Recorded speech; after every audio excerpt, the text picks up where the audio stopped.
Deux personnalités. Yad Agali. C'était un Malien, il a fait ses premières divisions ici, il est allé en Libye après.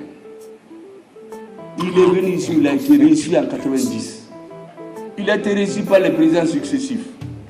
On a donné tout ce qu'il veut. Il a même été nommé dans une ambassade.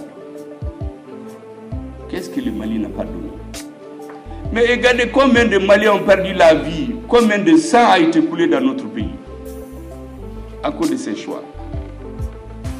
L'islam est dans notre pays depuis l'an 800. On ne peut pas dire qu'on vient islamiser la population malienne. Par contre, j'ai toujours dit que depuis sous l'Empire Songhai, on a un État décentralisé. L'État jacobin est venu du colonisateur. L'unité nationale, l'intégrité du pays, la forme républicaine et laïque de l'État, la souveraineté de l'État sur tous les territoires, c'est les conditions qui ne sont pas négociables. En dehors de ça, chaque région peut s'organiser, la décentralisation est venue pour ça. Mais on ne peut pas venir prendre les gens de Gao, venir imposer leurs coutumes aux gens aux Dogons là, qui sont sur les collines à Bandiagara, même s'ils ne connaissent pas grand-chose. Il faut laisser les Dogons avec leurs affaires là. Et d'ailleurs, si vous remarquez, il faut les laisser avec leurs affaires là sous la décentralisation. D'ailleurs, si vous remarquez, beaucoup d'imams à Bamako, c'est des Dogons. Hein. Donc il faut faire beaucoup attention. Les gens, ils avancent. Je voudrais ensuite... Donc le problème de l'islam ne se pose pas dans notre pays. Je voudrais ensuite m'adresser à notre frère Agaba Seguintala. Il est aujourd'hui à Paris en train de discuter avec les services secrets français. Ça va l'amener où? Ça ne l'amènera nulle part. Son pays, c'est le Mali. En 2012, pendant qu'il était dans la rébellion, on n'a pas coupé son salaire.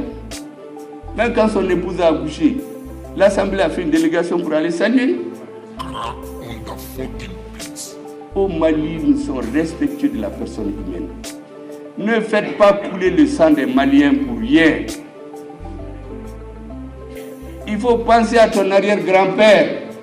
Parce que je vous dis que le colonisateur a essayé de diviser le Soudan qui est devenu Mali 3 fois. En 1951,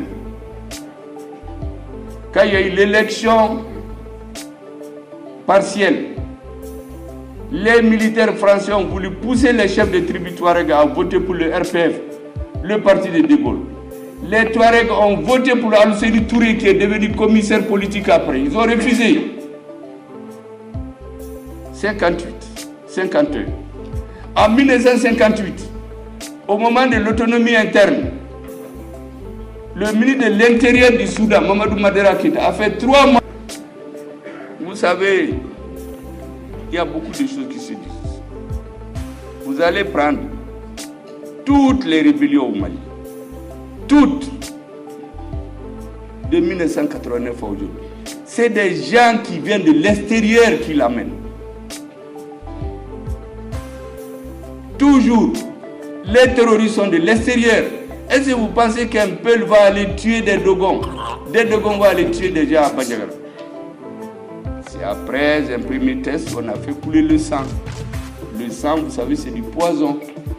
Les problématiques, quand on dit qu'on a tué ton frère, pour sa religion ou son ethnie, perdez la raison.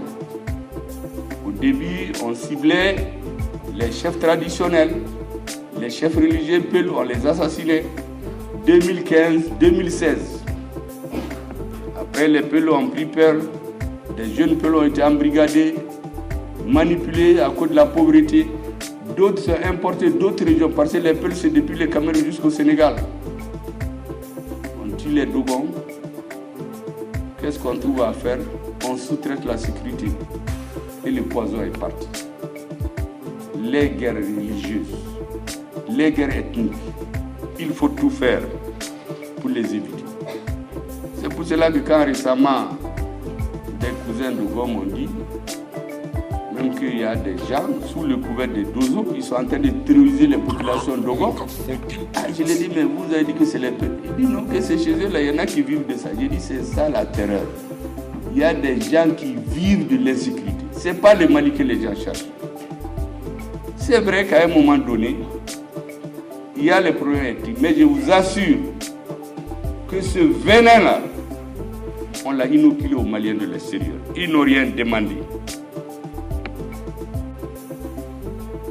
Vous avez l'affaire de Sécuriport. Moi, je le sais très bien parce que j'étais ministre de l'Industrie du Commerce en 2006. Je dormais dans les salles de négociation avec ma serviette dans mon sac et ma brosse à dents pour discuter avec les responsables des pays développés.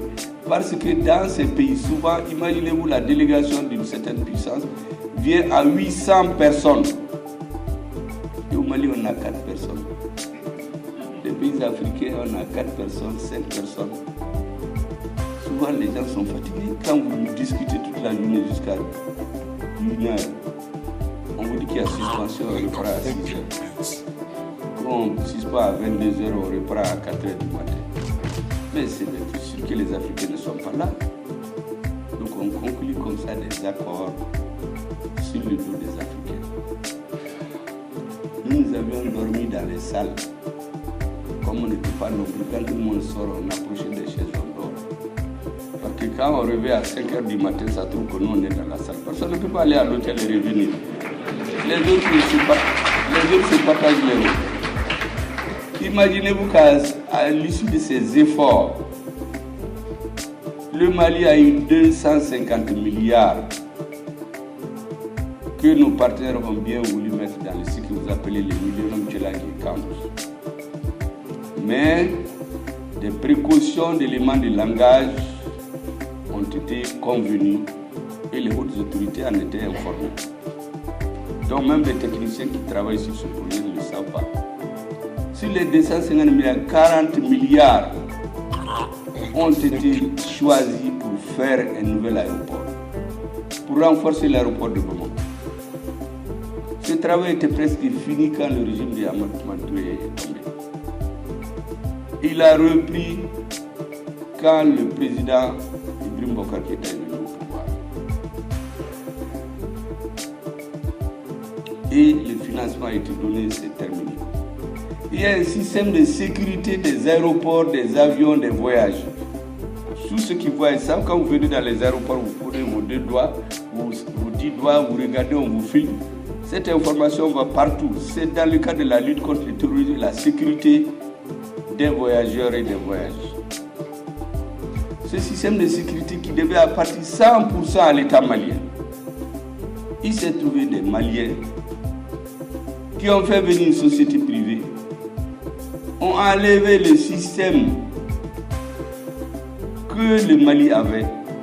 Ça, c'est des informations données par Madame la ministre, c'est pourquoi je suis obligé de la féliciter. Pour le remplacer par un système où un privé vient, on fait un contrat avec lui pour faire le